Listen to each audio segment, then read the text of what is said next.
राजस्थान में सियासत का पारा चढ़ा हुआ है। काफ़ी सोशल मीडिया प्लेटफॉर्म जैसे Twitter, x, social media platform Facebook पर पिछले 20 घंटों से ट्रेंड कर रहा है भजनलाल हटाओ राजस्थान बचाओ। कौन है ये लोग जो भजनलाल हटाने की बात कर रहे हैं? क्या ये विपक्ष का एक एक एजेंडा है, विपक्ष की एक चाल है, या फिर भाजपा के ही अपने परिवार में दरारें बढ़ रही है? क्या वाकई में जनता नाराज है या फिर विपक्ष का एक डिजिटल दबाव है? आज हम इस एपिसोड में बात करेंगे सीएम भजनलाल शर्मा की कुर्सी पर मंडरा रहे बादल की। आज हमारे साथ मौजूद है नीरज सर, अजमेर उप महापौर से। सर बहुत बहुत धन्यवाद। सर मेरा सवाल है, पिछले 20 घंटों से ट्विटर एक्स प्लेटफॉर्म पे, फेसबुक पे ट्रेंड कर रहा है भजनलाल हटाओ राजस्थान बचाओ।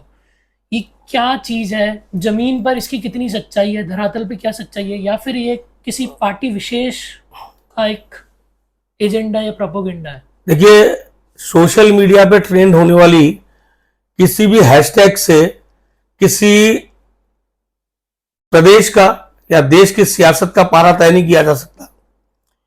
राजस्थान में जिस प्रकार से भजनलाल सरकार 2 वर्ष से, तकरीबन पौने 2 वर्ष से काम कर रही है, और उस काम से अगर किसी को परेशानी है तो उन लोगों को है जो कि राजस्थान की जनता के विकास को, राजस्थान की जनता की खुशहाली को, राजस्थान की समृद्धि को पचा नहीं पा रहे हैं।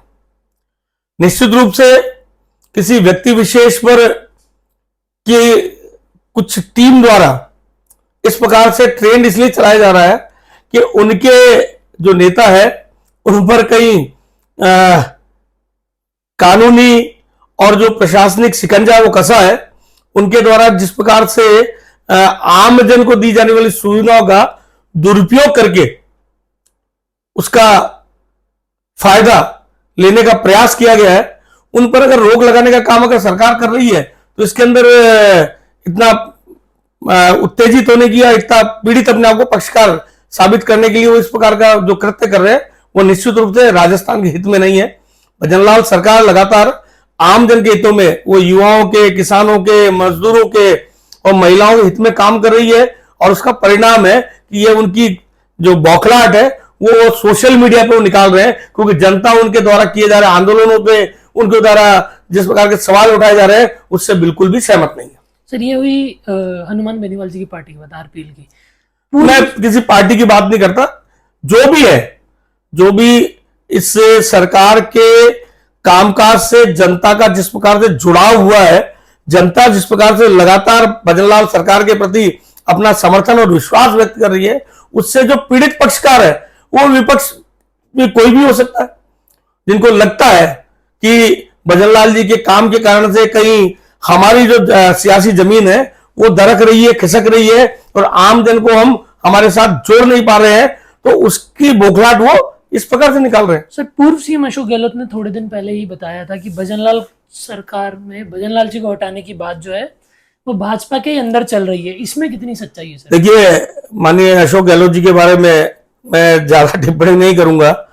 वो 5 साल सरकार में रहते हैं, राजस्थान का बेड़ा गर्क करते हैं, राजस्थान के युवाओं की, किसानों की, महिलाओं की उम्मीदों पे पानी फेरते हैं, और जाकर के अपने निवास में आराम करते हैं, और कभी कभार इस प्रकार से बाहर निकल के कोई एक आध टिप्पणी करके वापस जाकर के अपने घर में सुरक्षित हो जाते हैं, क्योंकि उनके द्वारा की गई टिप्पणी केवल मात्र राजनीतिक एक उठापटक या टिप्पणी से ज्यादा कुछ नहीं है। केवल मात्र उसका वो अपने आप अपनी प्रेजेंस को शो करने का प्रयास राजस्थान में करने के लिए उन्होंने इस प्रकार की टिप्पणी की है। न तो इसका कहीं दूर दूर तक कोई सुगबुगाहट है, न ही दूर दूर तक हमारे भारतीय जनता पार्टी में इसको लेकर के कोई इस प्रकार का चर्चा है।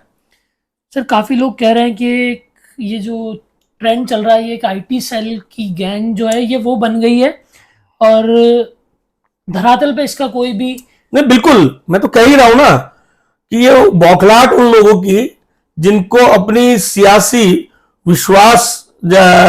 जमीन पर विश्वास उठ गया है, और जिनको अभी करारा जवाब उपचुनाव में जनता ने दिया है कि राजस्थान की 6 में से 5 सीट हम जीत करके आते हैं। भारतीय जनता पार्टी जीतती है, और वो सीट जिसके लिए कहा जाता है कि किसी हालत में भाजपा नहीं जीत सकती, वो खींवसर की सीट भी हम जीतते हैं।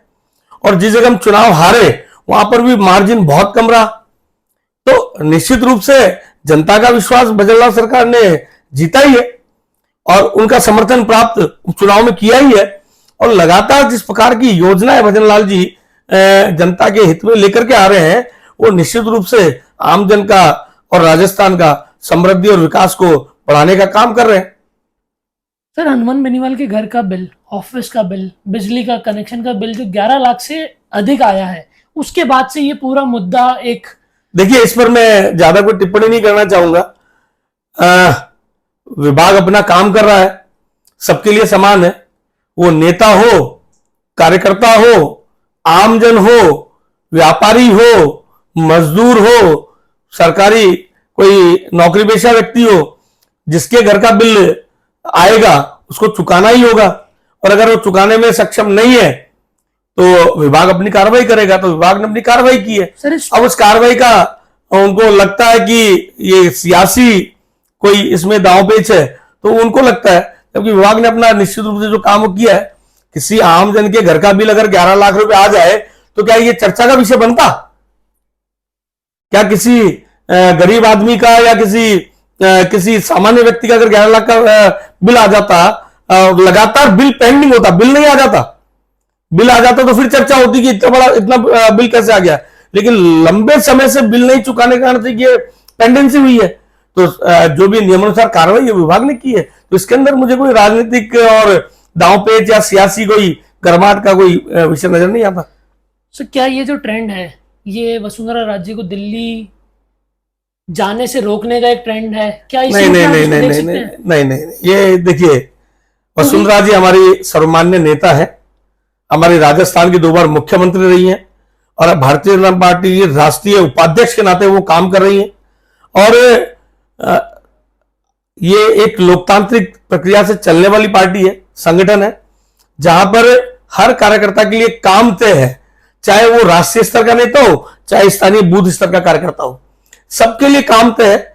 निश्चित रूप से 10 साल उन्होंने इस राजस्थान की सेवा की मुख्यमंत्री के नाते, और उनके समय हुए विकास कार्य आज भी जनता के लिए अविस्मरणीय है। उन्होंने जिस प्रकार से राजस्थान को प्रगति के पथ पर दौड़ाया, जिस प्रकार से विकास के काम किए, निश्चित रूप से वो हमारी नेता है। पार्टी ने अब उनके बारे में कुछ और सोचा है या सोचा होगा, इस कारण से और भविष्य की योजना बनाते हुए कहीं ना कहीं, क्योंकि लगता है कि राजस्थान के भविष्य की योजना बनाते हुए उन्होंने भजनलाल जी को, जो कि एक साधारण कार्यकर्ता थे, एक संगठन के कार्यकर्ता थे, जो संगठन से भाजपा का लगातार लंबे समय से काम कर रहे थे, विभिन्न दायित्वों में जिला स्तर से लेकर के प्रदेश स्तर के दायित्वों में काम करते हुए वो चुनकर के आए, तो कार्यकर्ताओं में से एक व्यक्ति को सीएम बनाया है। और माननीय वसुंधरा जी है, वो हमारी राष्ट्रीय उपाध्यक्ष के नाते पार्टी का काम कर ही रही है, और भविष्य में उनके लिए कुछ ना कुछ पार्टी ने, संगठन ने कुछ सोचा होगा। तो इसके कारण से कि राजस्थान में कहीं ना कहीं नेतृत्व जो है, एक युवा और एक नया नेतृत्व आए, इस प्रकार का प्रयास हमारे राष्ट्रीय नेतृत्व ने किया है। और भजनलाल जी उसी का परिणाम है कि एक सामान्य कार्यकर्ता आज मुख्यमंत्री के रूप में, एक सरपंच रहा हुआ व्यक्ति मुख्यमंत्री के रूप में इस राजस्थान का नेतृत्व कर रहा है और राजस्थान की जनता के लिए लगातार काम कर रहा है। आप देखिए ना, भजनलाल जी की सरकार आने के बाद 2 साल जो 2 बजट जो पाए, वो बजट किस प्रकार से महिलाओं, युवाओं, किसानों, मजदूरों, आमजन को समर्पित बजट थे। किस प्रकार से विभिन्न योजनाओं की उसमें घोषणा हुई। जिस आयुष्मान को रोक करके बैठे थे, उस आयुष्मान को शुरू किया। आरोग्य योजना के अंदर हमारे जो राजस्थानी भाई बाहर जाकर इलाज कराना चाहते हैं, उनको इलाज करने की सुविधा दी। किस प्रकार से प्राइवेट सेक्टर के अंदर 1.25 लाख से ज्यादा जॉब देने का प्रयास उन्होंने किया। किस प्रकार से 1.5 लाख से ज्यादा युवाओं को रोजगार, मुख्यमंत्री रोजगार मेले के अंतर्गत दिया। किस प्रकार से राजस्थान, जो कि पानी के कारण से जाना जाता है कि जिसमें पानी नहीं है और बिन पानी सब सून जब कहा जाता है, जो राजस्थान अपने रेगिस्तान के कारण से वर्षों के पानी की कमी को जूझता था, उसकी कमी को दूर करने के लिए ईआरसीपी जैसी महत्वाकांक्षी योजना पर काम करके, सरकार आते ही तुरंत काम करके, केंद्र के साथ समन्वय करके, मध्य प्रदेश सरकार के साथ समन्वय करके ईआरसीपी योजना को लेकर के आए, जिससे पूर्वी राजस्थान और राजस्थान के तकरीबन 20 जिलों को फायदा होगा। और उस 20 जिलों के 3.5 करोड़ से ज्यादा जनता को पीने का पानी मिलेगा। 2.5 लाख हेक्टेयर से ज्यादा जमीन सिंचित होगी और विभिन्न स्थानों पर जो हमारे इंडस्ट्रियल जो कॉरिडोर बन रहे हैं, इंडस्ट्रियल जो हब बन रहे हैं, उनको भी पानी मिलेगा। तो आप देखिए, आमजन को पीने का पानी मिल रहा है, किसान को जमीन के लिए, खेती के लिए पानी मिल रहा है और उद्योगों को चलाने के लिए पानी मिलने वाला है। तो इस प्रकार की महत्वाकांक्षी योजना भजन लाल जी लेकर के आए और मात्र 1 साल में सरकार बनते ही सबसे पहला काम जो किया उन्होंने इसमें किया। पर सर, ये फिर एक विपक्ष को क्यों इस पे आपत्ति हो रही है कि भजनलाल हटाओ राजस्थान बचाओ? देखिए, मुझे लगता है कि कहीं ना कहीं जो सोशल मीडिया पे ट्रेंड चलाने वाले लोग हैं वो लोग हैं जो भजनलाल सरकार की जीरो टॉलरेंस नीति से परेशान है, जिन्होंने भजनलाल जी ने आते ही जिस प्रकार से एसआईटी का गठन करके आरपीएससी में जो विभिन्न परीक्षाओं में जिस पर पेपर लीक हुए उनकी जांचें करवाना शुरू किया और लगातार उसमें गिरफ्तारियां हुई है। उस समय जो कांग्रेस तत्कालीन सरकार थी, उसके समय जो पेपर लीक्स हुए, उन पेपर लीक के जो मास्टरमाइंड थे, जो मगरमच्छ थे, जिनके बड़े राजनीतिक रसूखात थे, उन लोगों को अरेस्ट करके जेल में डाला है। और जो परीक्षार्थी जिन्होंने नकल करके परीक्षा पास की, उनको भी जेल का रास्ता दिखाया है। युवाओं के लिए एक उम्मीद की किरण उन्होंने जगाई है, युवाओं को रोजगार के लिए नए रास्ते खोले हैं। आरपीएससी लगातार यहां पर परीक्षाएं ले रही है, आप देखिए, और एक भी पेपर लीक भजनलाल सरकार के आने के बाद नहीं हुआ है। तो इनसे घबरा करके, बौखला करके जो एक माफिया है जो कि पेपर लीक करता था, जो युवाओं के भविष्य के साथ खिलवाड़ करता था, उन पर जो एक तरह से उन्होंने चाबुक मारा है, उनको रोका है, उनकी बौखलाहट कहीं ना कहीं इस प्रकार से निकल रही है। सर, इस मुद्दे में 2 खेमे सामने आ रहे हैं। बताया जा रहा है कि ये जो खेमे हैं ये एक पेपर लीक मामला जो अभी जयपुर में जिसका धरना प्रदर्शन हनुमान बेनीवाल की पार्टी ने किया था, और उसके बाद कांग्रेस सरकार कहीं पर परस्पर स्तर पे आ रही है। क्या ये आपको लगता है कि आरपीएल जो कि हनुमान बेनीवाल जी की पार्टी और कांग्रेस का गठबंधन को लेकर इसमें कहीं ना कहीं? देखिए, सब इंस्पेक्टर भर्ती परीक्षा को रद्द करने की डिमांड करके कुछ लोग धरने पे बैठे थे, लेकिन ध्यान में आता है कि बहुत कम परसेंट जो इसमें जो आरोपी थे पेपर लीक उस कांड में, उन सब पर कार्रवाई हो गई, उन सबको अरेस्ट कर लिया गया है, मास्टरमाइंड अरेस्ट हो गए। इसके कारण से केवल मात्र किसी 50 लोगों के कारण से बाकी जो लोग थे उनके भविष्य के साथ तो खिलवाड़ नहीं किया जा सकता। इसलिए जिस प्रकार की जांच समिति की रिपोर्ट आई, उस रिपोर्ट के आधार पे यह तय किया गया कि एसआई भर्ती परीक्षा रद्द नहीं की जानी चाहिए। उसको सरकार ने इंप्लीमेंट किया, हाईकोर्ट को बताया है कि हम एसआई भर्ती परीक्षा रद्द नहीं कर रहे हैं। तो इससे जिनका पीड़ित होना था वो पक्षकारों को लगा कि हमारी तो नौकरी गई, हम तो जेल में हैं, अब हमारे पर जो कार्रवाई हुई है उसके कारण से हमारा उनका नुकसान नहीं, लेकिन आम जन का जो फायदा हुआ है, उन युवाओं का जिन्होंने मेहनत करके परीक्षा पास की और उस परीक्षा को पास करके आज वो अपनी नौकरी को पाने की स्थिति में आ गए या नौकरी को उन्होंने पा लिया है, उनके हित में भजनलाल सरकार ने काम किया। और कानून तो कहता ही है कि एक अपराधी छूट जाए, लेकिन किसी एक भी बेगुनाह के साथ में अत्याचार नहीं होना चाहिए, उसके साथ में न्याय होना चाहिए। और ये न्याय करने का काम भजनलाल सरकार ने इस प्रकरण में किया है। तो मेरे आखिरी 2 सवाल आपसे हैं कि भजनलाल सरकार बीजेपी के साथ अपने 5 साल पूरा करेगी, या फिर दूसरा सवाल, हनुमान बेनीवाल सीएम की ओर अग्रसर हो रहे हैं?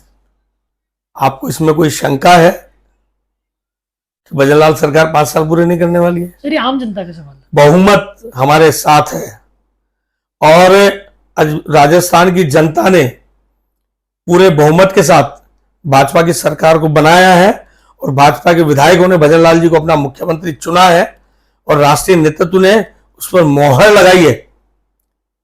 तो यह सरकार अपने 5 साल भी पूरे करेगी और जिस प्रकार से भजनलाल जी जिस मोदी जी के पद चिन्हों पे चलते हुए जिस काम का शिलान्यास वो कर रहे हैं, उसका लोकार्पण भी वो कर रहे हैं मोदी जी, वैसे भजनलाल सरकार भी लगातार राजस्थान की जनता के लिए काम कर रही है, उनके हितों में काम कर रही है। आप देखिए, बड़ा उदाहरण है कि क्राइम रेट जो कांग्रेस शासन में थी वो कम हुई है, डेवलपमेंट बढ़ा है।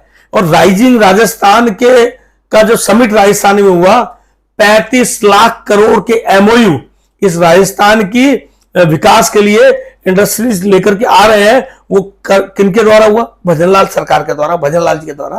तो मुझे लगता है कि ईआरसीपी, राइजिंग राजस्थान, मुख्यमंत्री रोजगार मेले, प्राइवेट कैटेगरी में जॉब देने का काम, विश्वकर्मा योजना में लोगों को ऋण देने का काम, आम जन को, अनुसूचित जाति जनजाति के जन को, महिलाओं को, युवाओं को ऋण देने का काम, सब्सिडी पे ऋण देने का काम, और इस प्रकार की लगातार योजनाएं भजनलाल जी लेकर के आ रहे हैं। और आप दो बड़ी बातें और कहूंगा।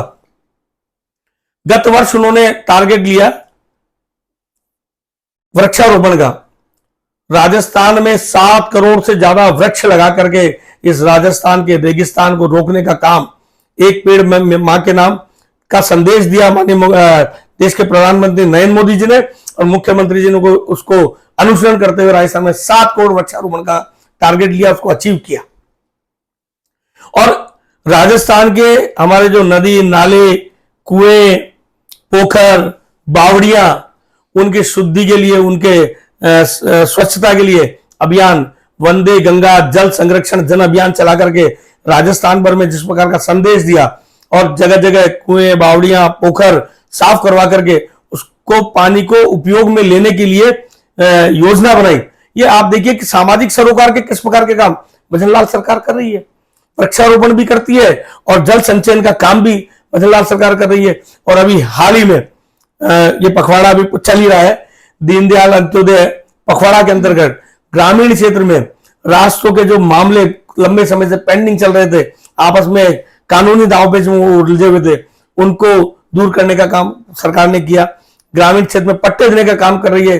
दीनदयाल अंत्योदय पखवाड़ा के अंतर्गत जिस प्रकार से राजस्थान भर में काम हो रहा है, उसकी तारीफ पूरे देश में हो रही है। तो निश्चित रूप से मुझे लगता है कि ये विपक्षी दल जो है, वो कोई भी हो, वो विपक्षी दल लगातार राजस्थान सरकार के प्रति बढ़ते विश्वास और जनता का समर्थन उनसे वो पचा नहीं पा रहे, इसलिए जमीन पर वो लड़ नहीं पा रहे। लड़ने के लिए उनके पास कोई हथियार नहीं है, तो सोशल मीडिया पे ये अनगल ट्रेंड चला करके वो राजस्थान की जनता को बरगलाना चाहते हैं। लेकिन राजस्थान की जनता समझदार है और उन्हें पता है किस प्रकार से सोशल मीडिया का दुरुपयोग करके इस प्रकार के ट्रेंड चलाए जा रहे हैं। इसके विरोध में राजस्थान की जनता उतर आई है। आप देखिए, भजनलाल पर है भरोसा भी ट्रेंड चल पड़ा है और वो भी ट्रेंडिंग में है। तो आपनो अग्रणी राजस्थान, ये ट्रेंड भी चल रहा है, और ये चल रहा है इसलिए क्योंकि भजनलाल जी के काम पर जनता ने विश्वास जताया और जनता खुद आज इस प्रकार के जो सोशल मीडिया पे उल्टे सीधे ट्रेंड चल रहे हैं, उसको जवाब देने के लिए खुद उतर आई है। सर, मेरा दूसरे सवाल का जवाब बाकी है। क्या हनुमान बेनीवाल युवाओं का एक चेहरा बनके सीएम पद के लिए प्रबल दावेदार? देखिए, हनुमान बेनीवाल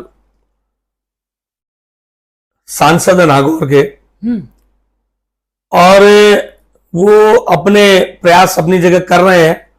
सीएम बनेंगे नहीं बनेंगे, लेकिन अपने गृह क्षेत्र की जो सीट थी खींवसर, जहां से कहा जाता था कि उनको हराना नामुमकिन नहीं, मुश्किल ही नहीं, नामुमकिन है, उस सीट पर भी भारतीय जनता पार्टी ने इस बाई इलेक्शन में जीत दर्ज की, और वो भी बहुत ह्यूज मार्जिन के साथ वो जीत दर्ज हुई है। तो इससे पता लगता है कि उनकी खुद की जमीन अगर वो संभाल लें, बचा लें, वही काफी है।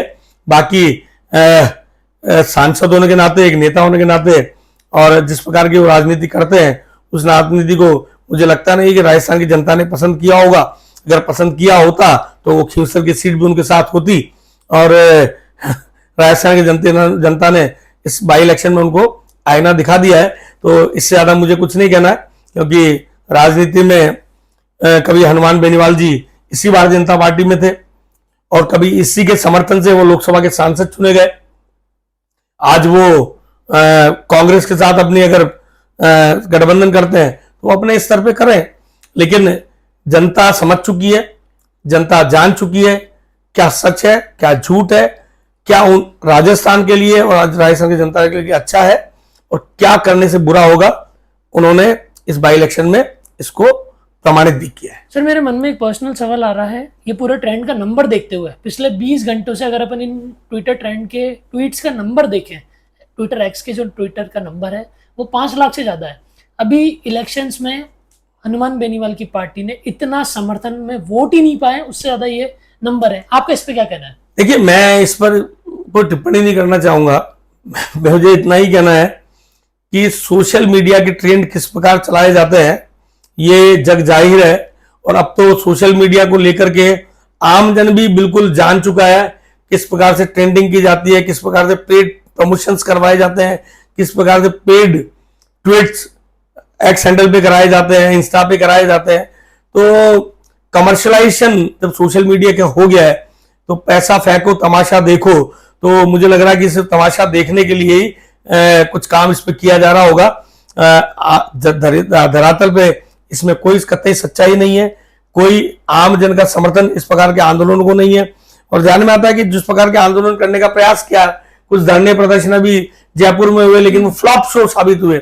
बड़ी रैली करने की घोषणाएं हुई, बड़े प्रदर्शन की बात विपक्षी दलों ने की, लेकिन न वो प्रदर्शन कर पाए, न रैली कर पाए, क्योंकि न तो आमजन आया, न उनकी ही पार्टी का कार्यकर्ता उनके साथ आकर के खड़ा हुआ। तो जमीनी हकीकत कुछ और है, सोशल मीडिया पे कुछ भी चलता रहे, उनसे चलने से राजस्थान के विकास का जो रथ भजनलाल जी लेकर के चल रहे हैं वो रुकने वाला नहीं है।